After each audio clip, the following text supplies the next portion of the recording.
நீங்கள் என் பார்வைக்கு அருமையானவர்கள்.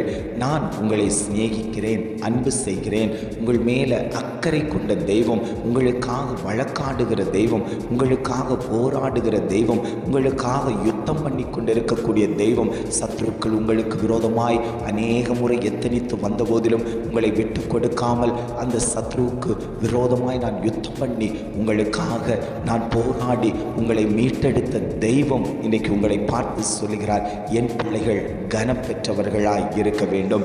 அவர்களுடைய மகிமை மிகுதியானதாய் காணப்படுகிறது, அவர்களுடைய கனம் உயர்ந்ததாய் காணப்படுகிறது. நான் அவர்களை எவரிடத்திலும் சத்துருக்களிடத்திலும் மனிதர்களிடத்திலும் விட்டு கொடுப்பதில்லை. அவர்களை உயர்ந்த ஸ்தானத்தில் வைத்து அழகு பார்ப்பேன் என்று ஆவியானவர் குடும்பத்தை பார்த்து சொல்லிக் கொண்டிருக்கிறார். என் பிள்ளை உயர்ந்த ஸ்தானத்தில் இல்லையே, என் புருஷனாரை எல்லாரும் அவமானப்படுத்துகிறார்களே, அவரை கனப்படுத்துவதற்கு ஒருவரும் இல்லையே, அவரிடத்தில் அன்பு காட்டுவதற்கு ஒருவரும் இல்லையே, எல்லாரும் ஒதுக்கி வைத்தது போல இந்த குடும்பம் காணப்பட்டு கிடக்கிறதே, ஓரமாய் தள்ளப்பட்ட கல்லை போல இந்த குடும்பம் காணப்பட்டு கிடக்கிறதே. அவமான வார்த்தைகளால், நிந்தையான வார்த்தைகளால் அநேக முறை ஏளனமாய் பேசி வெட்கப்படுத்தின குடும்பம் ஓரமாய் ஒதுக்கப்பட்டு கிடக்கிறதே.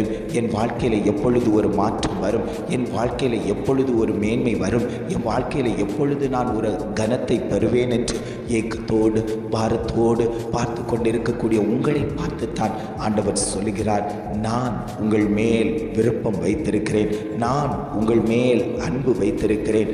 நீங்கள் என் பார்வைக்கு அருமையானவர்கள், நானும் உங்களை சிநேகிக்கிறேன் என்று ஆவியானவர் வாக்குத்தத்தமாய் குடும்பங்களை பார்த்து அவர் பேசிக்கொண்டிருக்கிறார்.